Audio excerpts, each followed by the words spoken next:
The massive space station called Nexus Prime floated in the dark void between three different star systems. It was bigger than most cities and home to thousands of different alien species who came here to trade goods and make deals. The station never slept and never stopped moving with activity. In the diplomatic section of the station, there was a quiet lounge area where important people from different worlds could meet and talk. The room had soft lighting and comfortable chairs made to fit beings of all shapes and sizes. Some chairs were tiny for small creatures, while others were huge for giants. Ambassador Hyena from Earth sat in a corner of this lounge reading reports on her small tablet computer. She looked very ordinary and peaceful. Her black hair was pulled back in a simple style, and she wore plain blue clothes that marked her as a diplomat. She was drinking tea from a small cup and seemed completely relaxed. At only 5 feet tall, Hyena was one of the smallest beings in the entire station. Her gentle brown eyes moved slowly across the words on her screen, and she had a soft smile on her face. Anyone looking at her would think she was the most harmless person in the galaxy, but she was not alone in the lounge today. A group of large reptilian aliens called the Vorthak had been causing trouble all week long. These creatures stood 8 feet tall and had thick, scaly skin that looked like armor. Their eyes were yellow and cold like a snake, and they had sharp teeth that could bite through metal. The Vorthak believed that only strong creatures deserved to rule the galaxy. They thought that being big and scary made them better than everyone else. Their leader was General Thax, who was even bigger than the other Vorthak. He had scars all over his face from many battles and spoke in a deep, growling voice. General Thax and his officers had spent the past few days insulting every species they met. They called the small blue Zentari weaklings. They laughed at the peaceful Harmony Council members.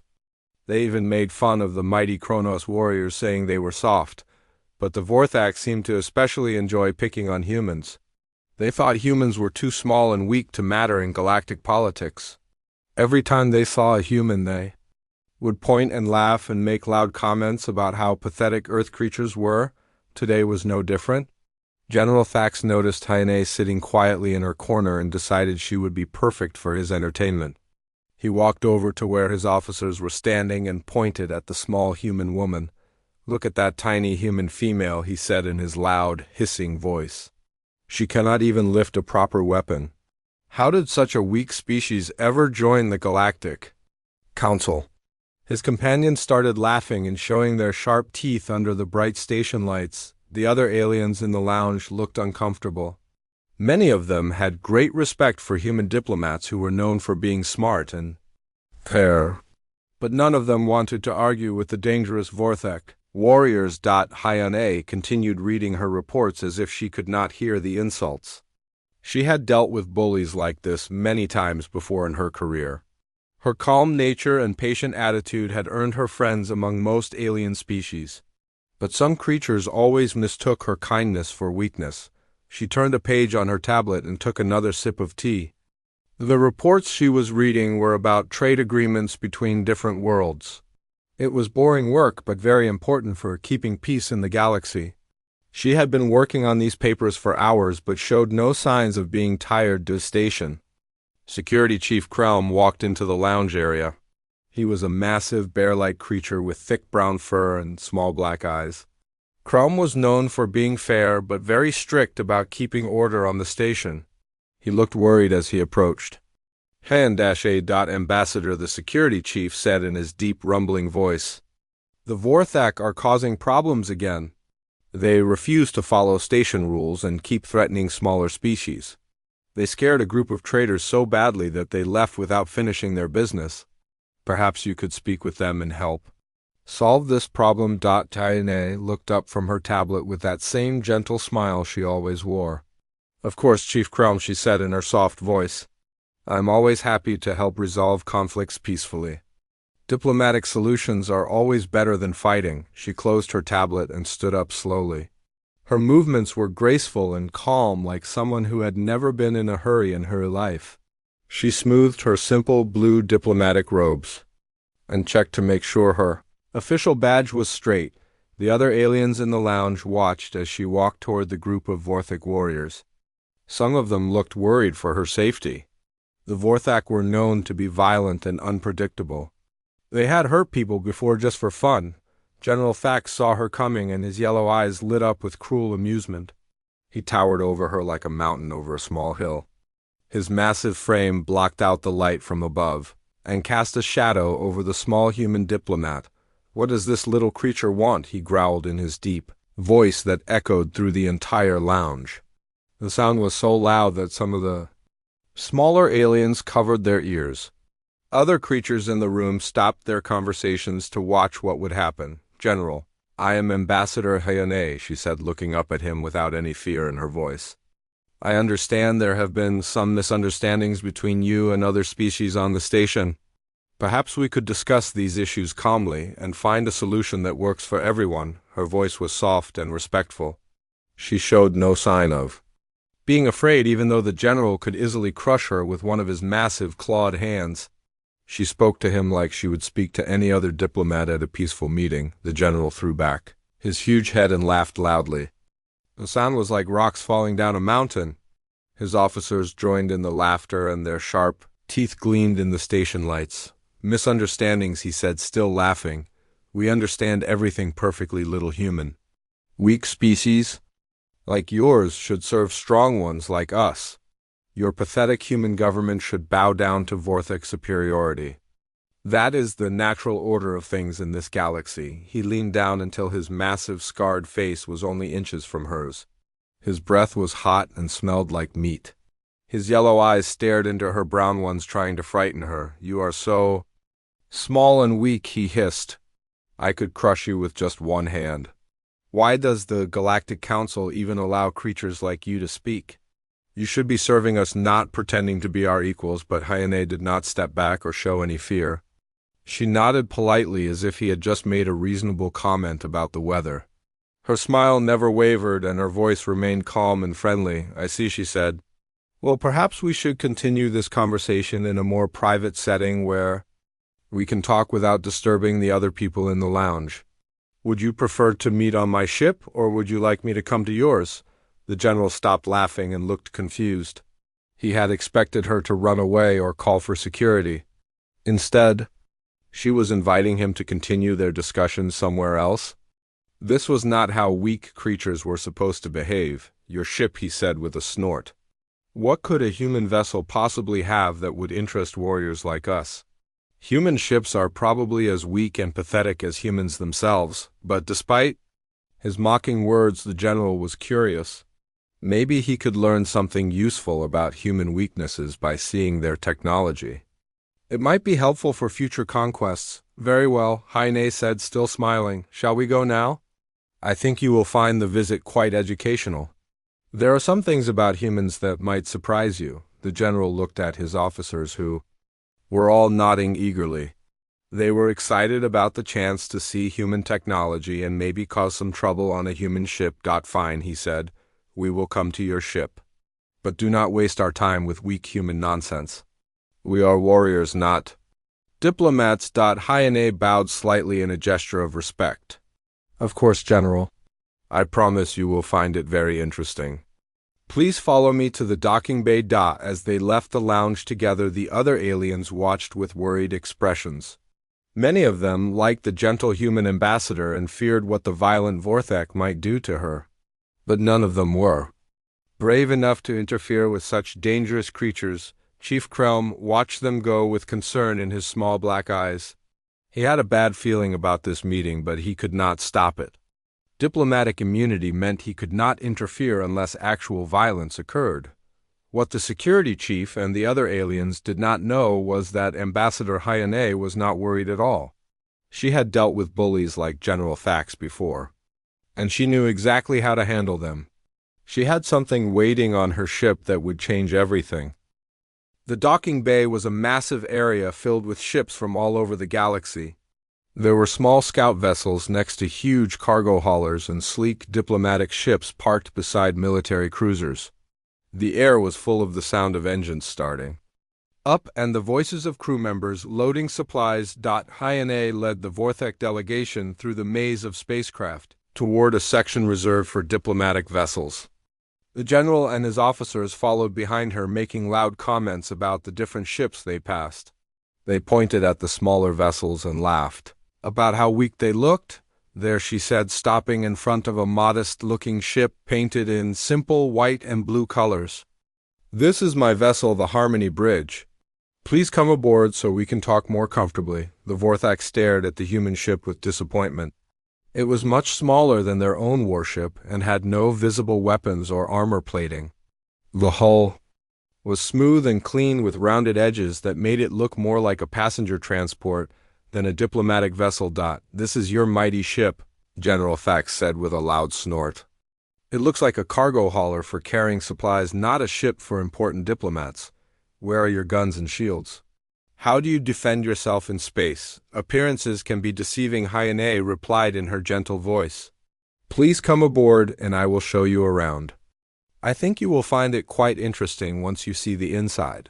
The airlock opened with a soft hiss and they stepped into the ship. The Vorthak officers had expected to see a cramped military vessel, but instead found themselves in a spacious corridor with high ceilings and comfortable lighting. The walls were painted in soft colors and decorated with artwork from Earth and other human colonies. The pictures showed peaceful scenes of gardens and mountains and oceans. There were images of human cities with tall buildings and parks full of trees. Everything seemed designed to make visitors feel calm and welcome rather than intimidated. "This looks like a hotel, not a warship," one of the Vorthak officers said, looking around in confusion.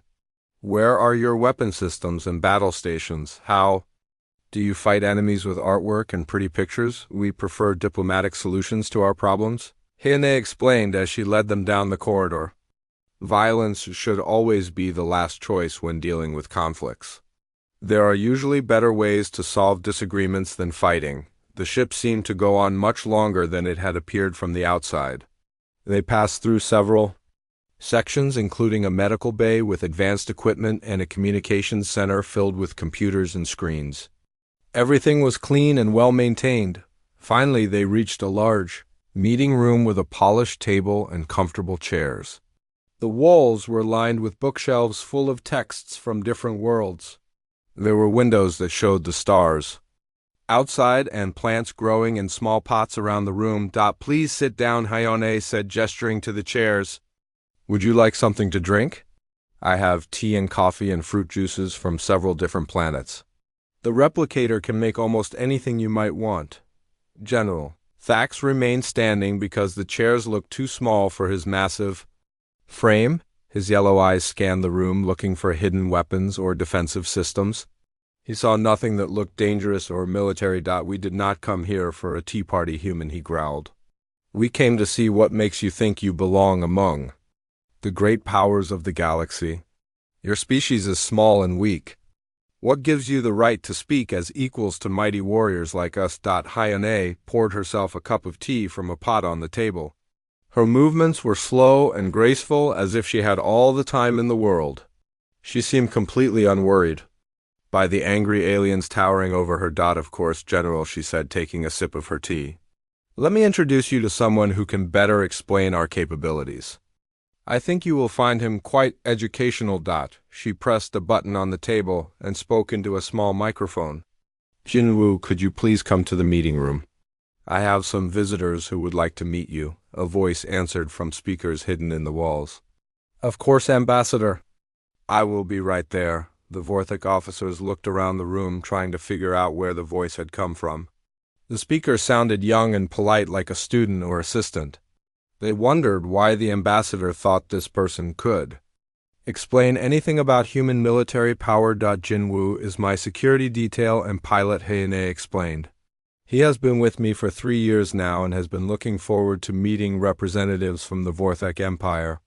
He is very good at his job and takes his duties quite seriously." Your security, General Thax laughed.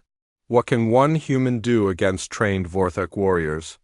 We could kill 100 humans without breaking a sweat. Your species is too soft and weak to fight real soldiers." A door at the far end of the room slid open with a quiet sound. For a moment nothing happened and the room was silent. Then they heard footsteps coming down the corridor beyond the door.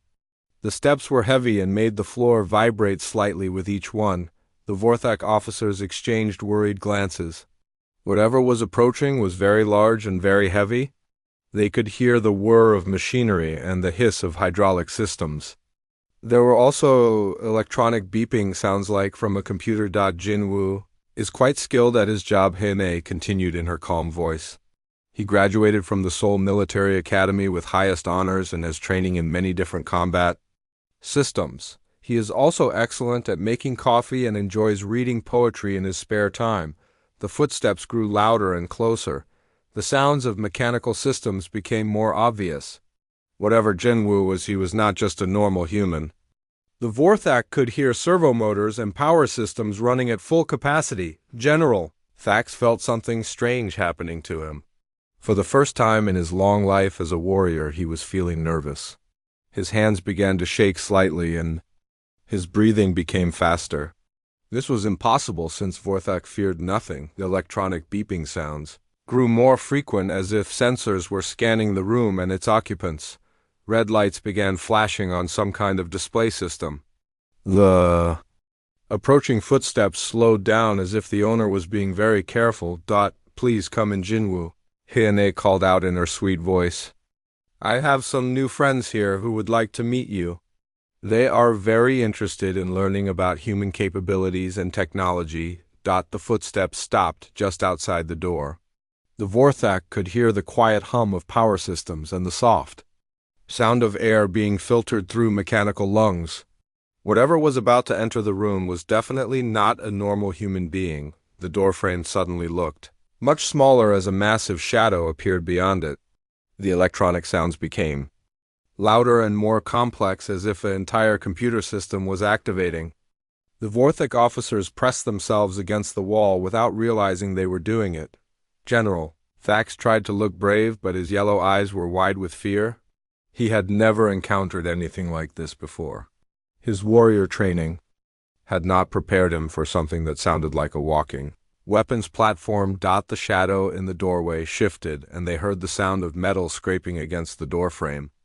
Whatever Jinwoo was, he was too big to fit through the opening easily. The mechanical sounds grew louder as systems powered up to full capacity. Then a voice spoke from the corridor. It was the same polite young man they had heard before, but now there was an electronic quality to it, as if it was coming through speakers and amplifiers. I apologize for the delay, Ambassador, he said. I was running final systems checks to ensure everything is operating at peak efficiency. May I enter the room? Now, please do, Hine replied with a warm smile. Our guests are very eager to meet you. The doorframe groaned under the weight as Jinwoo ducked his head to enter the meeting room.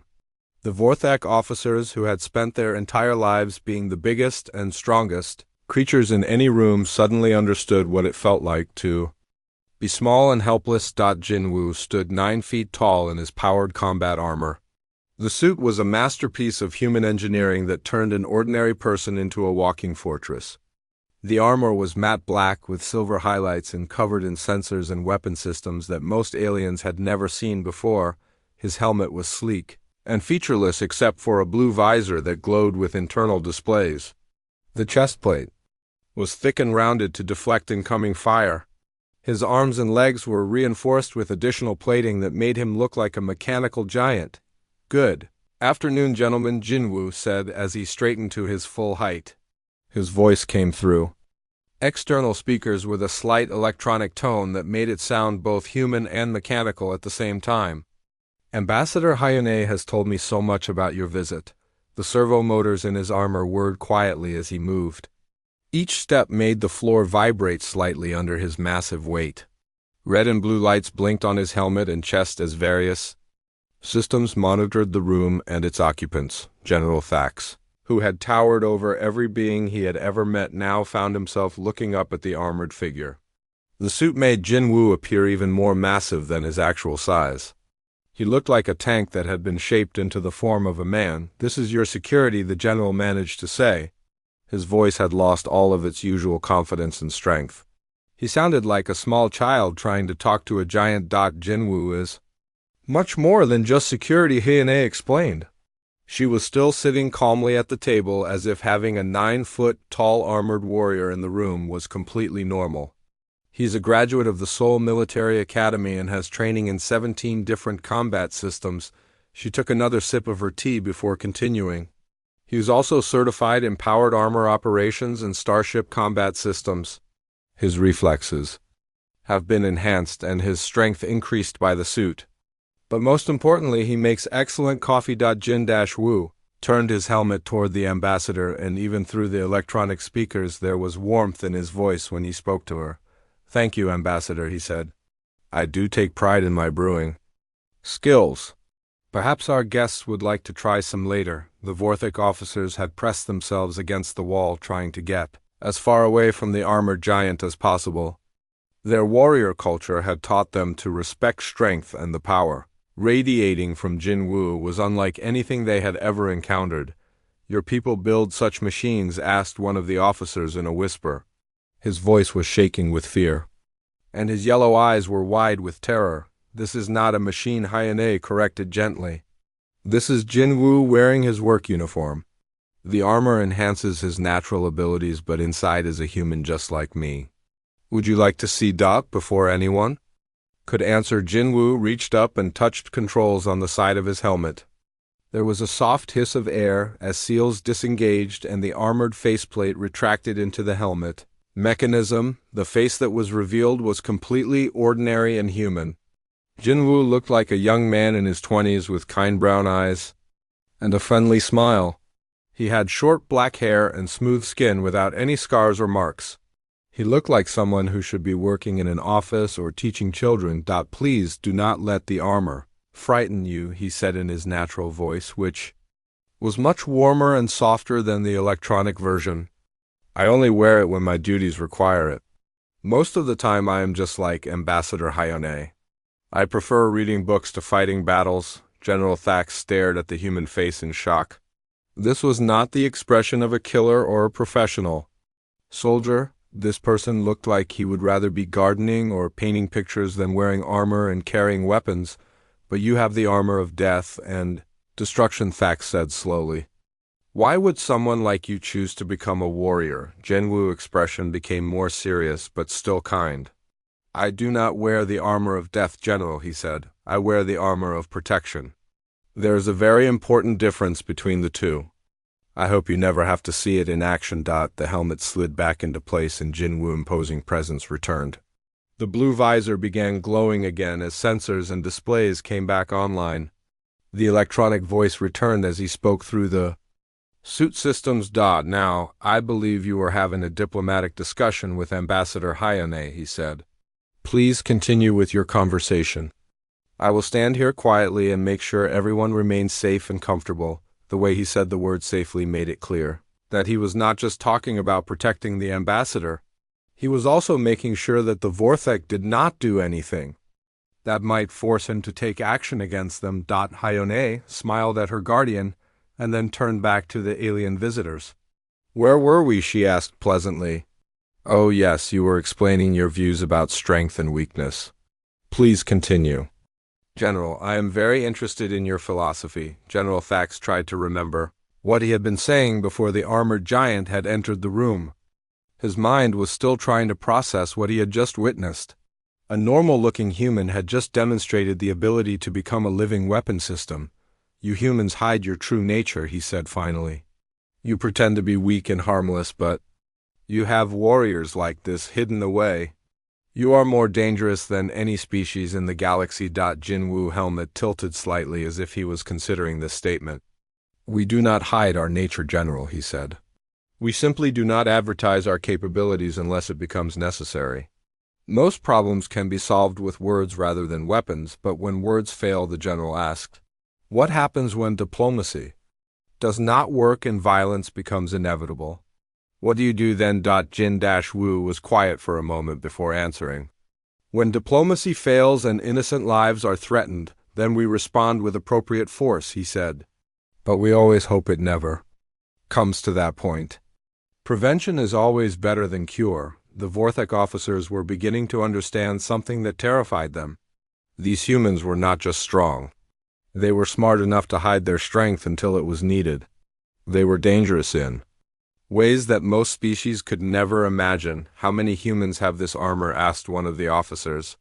How many warriors like Jinwoo exist in your military forces? Every human military unit has powered armor specialists, Haine answered. But Jinwoo is part of our diplomatic protection service. We prefer to prevent wars rather than fight them. Most of our soldiers would rather be doing other jobs. The room fell silent as the implications sank in. The Vorthak were realizing that they had seriously underestimated the human species. These small, quiet creatures were potentially the most dangerous beings in the galaxy.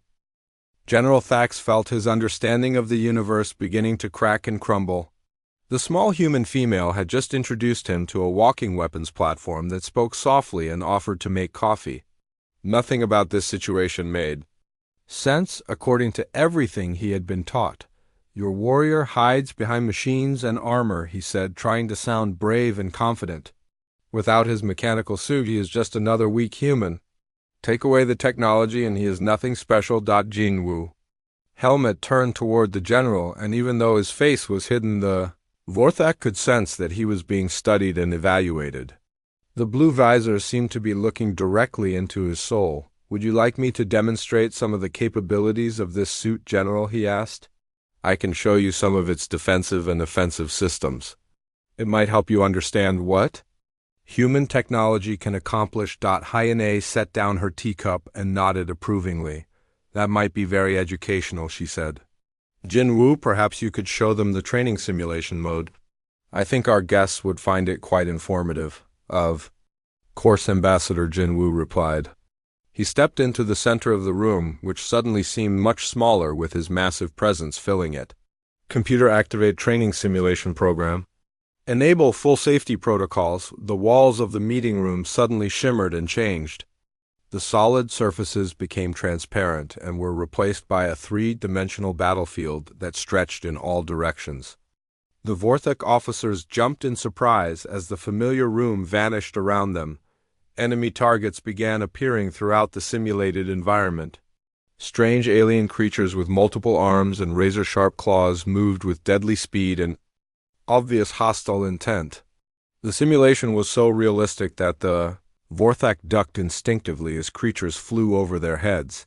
This is a recreation of the Battle of Kepler Station. Jinwoo explained as monsters attacked from every direction. Human colonists were trapped on a research facility when a hive mind species invaded their system. Our forces were outnumbered 50-1. The simulated enemies rushed toward Jinwoo with inhuman speed and ferocity. Their claws and teeth gleamed in the artificial sunlight as they prepared to tear him apart. The Vorthak were certain they were about to witness the armored human being overwhelmed. Instead, Jinwoo moved with impossible grace and precision. Despite his massive size and heavy armor, he flowed like water around the attacking creatures. His movements were so smooth and controlled that he seemed to be dancing rather than fighting. Weapons emerged from hidden compartments in his armor. Energy beams shot out from his shoulders while projectile weapons fired from his arms. Each shot was perfectly aimed and eliminated targets with minimal effort and maximum efficiency. But what impressed the Vorthak most was not the firepower. It was the incredible control and restraint that Jinwoo displayed. He never fired unless it was necessary. He never used more force than was required. Even in the chaos of battle, he was careful to avoid damaging the station or hurting innocent people. Civilians ran through the battlefield trying to escape the monsters. Jinwoo protected them with his own body while continuing to fight off the attacking creatures. He created safe corridors for people to escape and shielded them from enemy fire. In the actual battle, I personally saved 47 beings from 12 different species, Jinwoo said as the simulation continued around them. The armor allows me to be precise and surgical in my actions. I can protect life instead of simply destroying it. The battle simulation ended and the walls returned to normal. The Vorthak officers were breathing heavily as if they had just run a long distance. They had been completely absorbed in the realistic display of human military technology. General Thax was quiet for a long moment as he processed what he had just witnessed. A human had not just defeated overwhelming odds. He had done it while protecting others and minimizing collateral damage. How many humans wear such armor? He asked finally. How many warriors like Jinwoo exist in your military forces? Every human military unit has powered armor specialists, Hyane answered. But Jinwoo is part of our diplomatic protection service. We prefer to prevent conflicts rather than win them. Most of our soldiers would rather be teachers or doctors or engineers, and if prevention fails, the general asked, what happens when peaceful solutions are not possible and violence becomes inevitable? Jinwoo helmet turned toward him and the blue visor seemed to glow brighter. Then we ensure that aggression is met with appropriate response, he said. But we always hope it never comes to that point. War should be the last choice, not the first. The Vorthik general looked at the small ambassador sitting calmly at her table. Then he looked at the massive armored figure standing silently nearby. The contrast between them was striking, but he was beginning to understand that both were equally dangerous in their own ways. You travel across the galaxy with such protection, yet you appear completely defenseless, he said. You make yourself look weak and helpless when you are actually incredibly strong. I am not defenseless, Hyone said softly. I am protected by someone who cares about peace as much as I do. That is true strength, General, not the ability to destroy everything around you, but the wisdom to know when destruction is necessary and when it is not. Thax felt something he had never experienced before in his long life as a warrior. For the first time he felt genuinely small. Not physically, but in terms of understanding and wisdom. These humans possessed power that made his entire empire look primitive. Why do you not rule the galaxy with such weapons, he asked. Why do you not use your superior technology to conquer and control other species? You could easily dominate everyone else. Jinwoo answered before the ambassador could speak. Because ruling through fear is not really ruling at all, he said. It is just postponing the inevitable rebellion. True leadership comes from respect and trust, not from terror and intimidation. The Vorthak officers looked at each other with growing understanding. They had spent their entire lives believing that might made right. But these humans were showing them a completely different way of thinking about power and strength. The meeting room fell into a heavy silence as the full implications of what the Vorthik had witnessed began to sink into their minds. General Thax, who had spent his entire life believing that physical strength was the only thing that mattered, was now confronting a completely different philosophy of power. You could have conquered our homeworld, one of the Vorthik officers said quietly. His voice was filled with a mixture of fear and amazement. Your weapons and armor and technology are far superior to anything we possess. We would have been completely helpless against you. Hyane carefully set down her teacup and looked directly at the speaker. Why would we want to conquer your world? She asked. What would we gain from ruling over people who hate and fear us? We much prefer to have friends and allies rather than slaves and enemies, but the strong should rule the weak. General Thax insisted, though his voice lacked the conviction it had possessed earlier. That is the natural order of things in the galaxy. The powerful take what they want from those who cannot defend themselves. Is that really true? Jinwoo asked. His helmet tilted slightly as if he was genuinely curious about the answer. General, how many rebellions have you had to suppress on the worlds you have conquered? How many resources do you spend keeping your subjects in line? Thax considered this question carefully. The Vorthik Empire did indeed spend enormous amounts of time and energy maintaining control over their territories. Rebellions were a constant problem that required military forces to be stationed on dozens of different worlds. We have to maintain order, the general said, but he sounded less certain than before. Without strong leadership, there would be chaos and violence. Someone must be in charge or everything falls apart. Human colonies work very differently, Hayane explained. People choose to join our communities because they want to be part of something better. They contribute their skills and knowledge willingly because they share our values and goals. She gestured toward Jinwoo, who stood silently nearby. Jinwoo volunteered for military service because he wanted to protect others. He could have chosen any career, but he decided to become a guardian. No one forced him to wear that armor, but surely you use your military power to threaten other species into. Compliance, said another Vorthek officer. Surely you use fear to make others do what you want them to do. Jin Woo shook his head slowly. Our military exists to protect innocent people, not to threaten them, he said. Every human soldier takes an oath to defend those who cannot defend themselves, and to preserve peace whenever possible. He paused for a moment before continuing. We only fight when diplomacy fails and when innocent lives are threatened. Violence is always our last choice, never our first option. Then why do you show us your true capabilities? General Thax asked. Why reveal your strength to us? Why let us see what you are really capable of doing? Hyane smiled gently, and her expression was filled with patience and understanding. Because you needed to learn that strength and aggression are not the same thing, she said. You have been confusing the two concepts your entire life. She stood up and walked closer to the massive general. Despite the huge difference in their sizes, she showed no fear or intimidation. True strength is having the power to destroy your enemies and choosing instead to make them your friends. The general stared down at the small woman with new understanding beginning to dawn in his yellow eyes. She had never been defenseless or helpless at all. She had been confident in her security. So confident that she could afford to appear vulnerable. Your guardian could have eliminated our entire delegation the moment we stepped aboard this ship. Thax realized. His voice was filled with awe and a new kind of respect. Yes, Jinwoo confirmed. My armor sensors identified 17 different ways to neutralize your group within the first 3 seconds of your arrival. But Ambassador Hyane came here to talk and negotiate, not to fight. The suit systems had been analyzing their weapons and armor and movement patterns from the moment they entered the ship.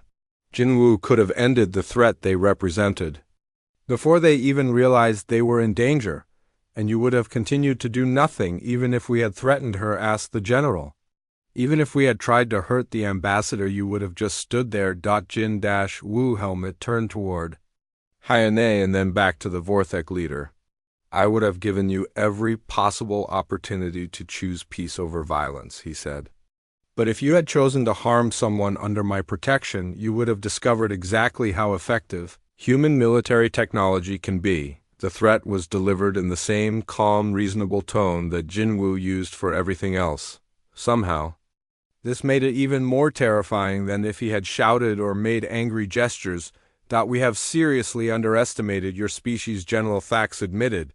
His voice was filled with a mixture of shame and newfound respect. We thought your small size and peaceful nature indicated weakness and vulnerability. Many species make that same mistake, Hyane said, returning to her seat. We do not bother to correct their misconceptions unless it becomes absolutely necessary. It is often better to be underestimated than to be feared. She picked up her teacup again and took a small sip.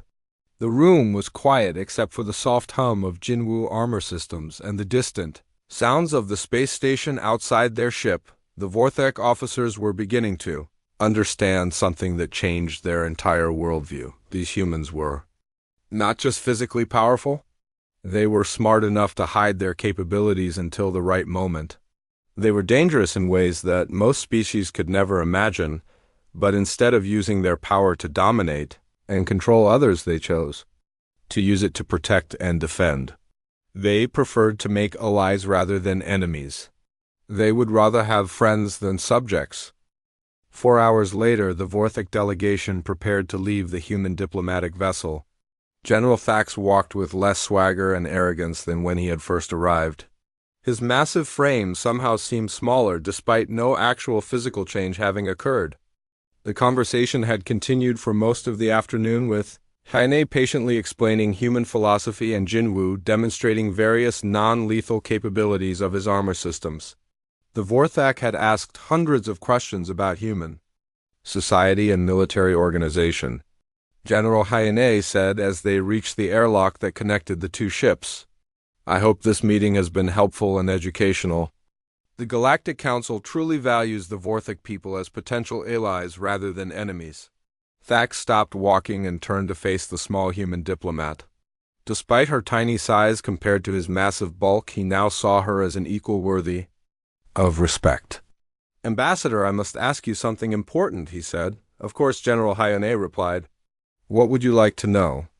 "How many humans exist who are like him?" Thax asked, pointing toward Jinwu, who stood quietly nearby. "How many of your people possess such advanced military training and equipment?" "Millions," Hyone answered simply. "But you must understand that they are not soldiers first and foremost. They are teachers and engineers and doctors and artists and farmers who learn to fight so that others would not have to." She gestured toward Jinwu, who had retracted his helmet again to show his normal human face. Jinwu himself has a degree in comparative literature from Seoul University. He writes poetry and short stories in his spare time when he is not on duty. The general's eyes widened with amazement. "A warrior poet," he said slowly. "Someone who can create beautiful things and also destroy enemies with equal skill." "A poet-warrior," Jinwu corrected gently. "There is an important difference, General. I became skilled in combat techniques to protect the things I love, not because I enjoy violence and destruction." His voice was warm and friendly as he continued. "I would much rather spend my time reading books or writing verses than wearing this armor.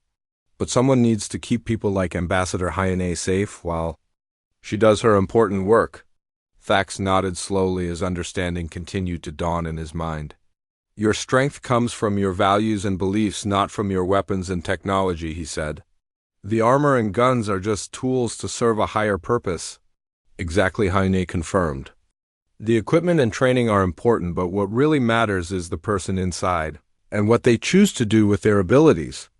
As the Vorthic delegation prepared to return to their own ship, General Thax paused one final time. "Ambassador," he said, "the Vorthic Empire would like to open formal diplomatic relations with humanity. We have much to learn from your people and your way of thinking." "We would be honored to establish such relations," General Hyone replied. "And I believe we have much to learn from your people as well. Every species in the galaxy brings something valuable to the larger community." The Vorthak officers filed through the airlock back to their warship. Each of them looked thoughtful and subdued compared to their aggressive behavior earlier in the day. They had witnessed something that challenged everything they thought they knew about power and strength. After the alien delegation had departed, Jinwu began the process of powering down his armor systems. The various lights and displays on his suit gradually went dark as he switched to standby mode. "Do you think they understood the lesson we were trying to teach, Ambassador?" he asked as the heavy armor plates retracted to reveal the normal young man underneath. Hyone smiled as she watched the Vorthic warship preparing to depart through the viewport. "I believe they did understand, Jinwu," she said. "Sometimes the most important victories are won without firing a single shot or throwing a single punch. True strength is not about having the ability to destroy everything around you," Jinwu quoted from his military training. "It is about having the wisdom to know when destruction is necessary and when it is not. And when it is not necessary," Hyone added. "It is about having the courage to choose peace and cooperation even when others mistake that choice for weakness or cowardice." The small human diplomat and her guardian stood together watching the stars through the ship's windows. They were two protectors of peace in a vast galaxy that was slowly learning important lessons about the difference between looking harmless and actually being harmless. In the days and weeks that followed, word spread throughout the known galaxy about the human diplomatic vessel and its unusual crew. Space pirates began avoiding ships with human markings, not because they feared visible weapons, but because they feared the unknown capabilities those weapons might represent. The Vorthic Empire became one of humanity's strongest and most reliable allies. Their warriors learned that true strength came not from conquest and domination, but from protection and service to others. They began to understand that the best leaders were those who served their people rather than ruling over them. Ambassador Hyone continued her quiet work, traveling from system to system with her gentle smile and her 9-foot-tall guardian. Together, they proved time and again that sometimes the most powerful weapon in the universe is the one you never have to use. The galaxy was becoming a more peaceful place, one conversation at a time. And it was all because a small human woman understood that looking harmless was often the most effective way to keep everyone safe. The Vorthak had learned their lesson well. Appearances could indeed be very deceiving, and the most dangerous. Enemies were often the ones who looked like they could not hurt a fly.